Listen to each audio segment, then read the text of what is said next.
Fala galera, eu estou fazendo esse vídeo aqui principalmente para a galera que está estudando educação física, ingressou na faculdade de educação física e está se perguntando aí para que lado ir, porque educação física tem várias portas, né? Vários caminhos que você pode seguir.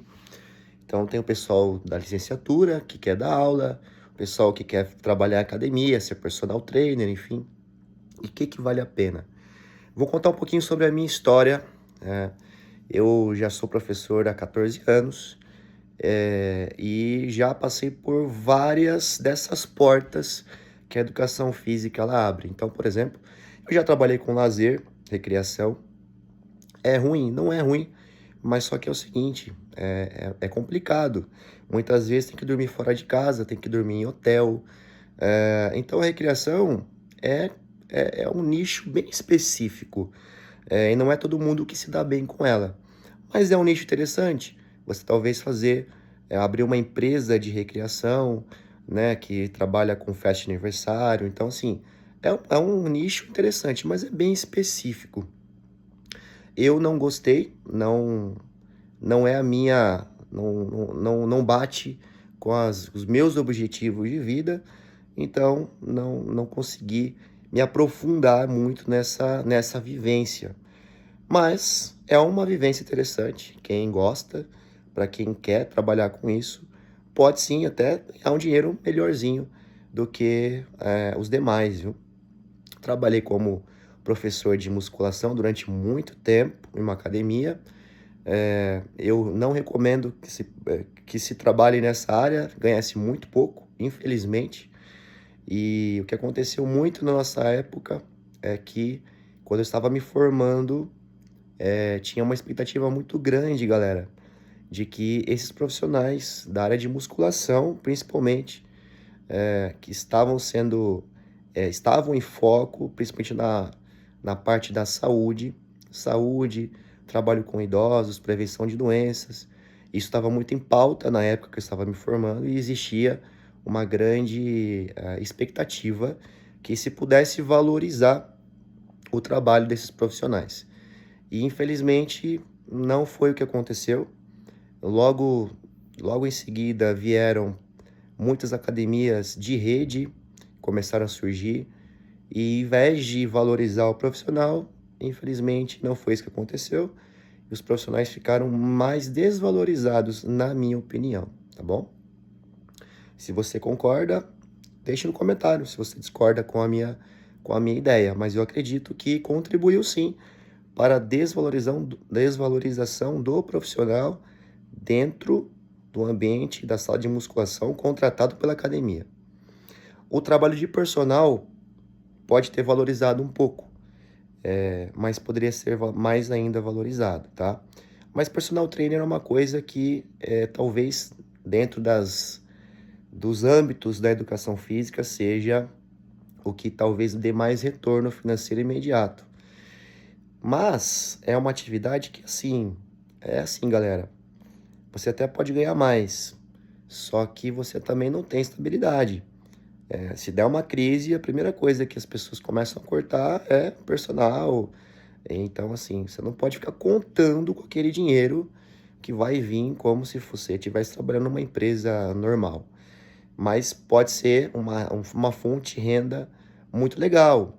E muitos utilizam, eu inclusive utilizo isso como uma forma de complementar a renda, né? O trabalho de personal trainer, mas não como a fonte de renda principal.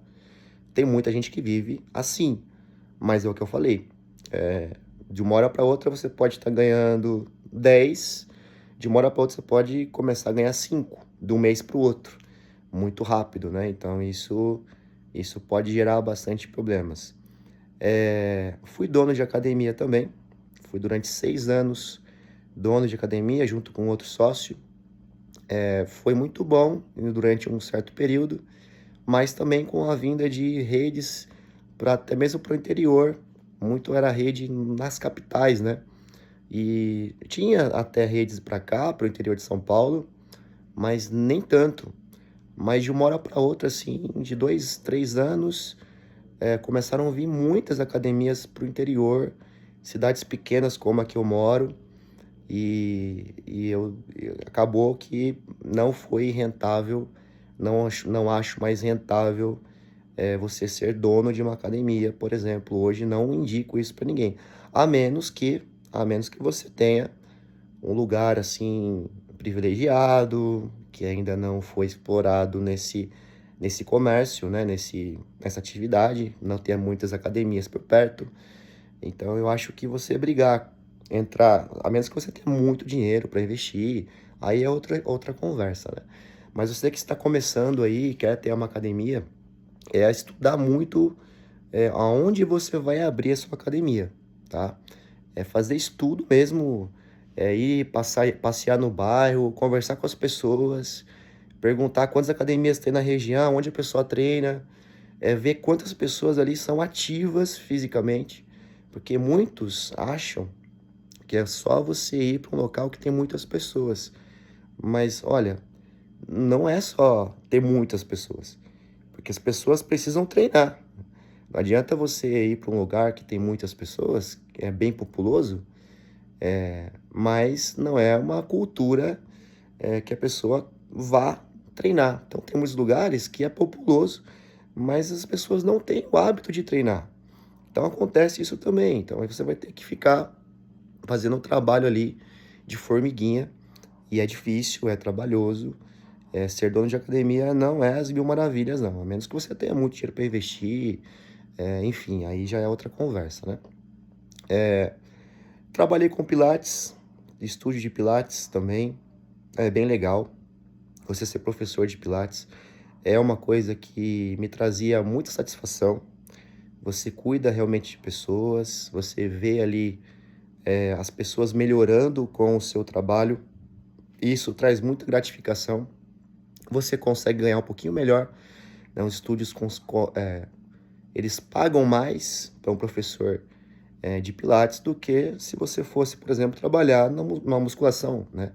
Numa academia com musculação. Então pode ser mais rentável. É uma coisa que eu já indicaria para você que está aí se formando, começar a ver cursos aí de Pilates, não só de Pilates, né? Mas você pode ver uma aula que você goste de fazer. As academias precisam muito de professores de sala de aula de ginástica, né? Como, por exemplo, dança, fit dance, de Pilates mesmo, para sala de, pra, como uma ginástica que a academia fornece, né? Pilates solo mesmo. Então, assim, já é uma coisa que você pode ter um faturamento um pouquinho melhor. Já é mais considerável. Mas o que eu indico mesmo para todo mundo aí que está se formando na educação física é que comece a olhar para a área de concursos públicos, principalmente na área da educação, né? Você vai falar para mim, poxa, Tarcísio, mas não paga, não paga, nada mais está se pagando muito bem, né? Mas você tem uma estabilidade, né? Você não vai ficar rico, né, fazendo concurso público, trabalhando com educação. Não existe professor de educação física trabalhando em escola que seja rico, mas você vai ter uma estabilidade ali, né? Você não precisa, e os concursos geralmente são de meio período, então você vai poder complementar essa renda depois com personal, com estudo de pilates, aí você pode complementar essa renda dando outros tipos de aula. Então é isso, pessoal. É o que eu indico aí para as pessoas aí que estão, os alunos que estão ingressando na educação física, estão tentando se formar e estão olhando já para o mercado de trabalho. É uma experiência de vida, é a minha experiência de vida profissional, e espero que ajude vocês aí a escolher, tá bom? Um abraço a todos. Se gostou do conteúdo, me curte, comenta e compartilha para quem você achar que pode se beneficiar dele, tá bom? Um abraço a todos.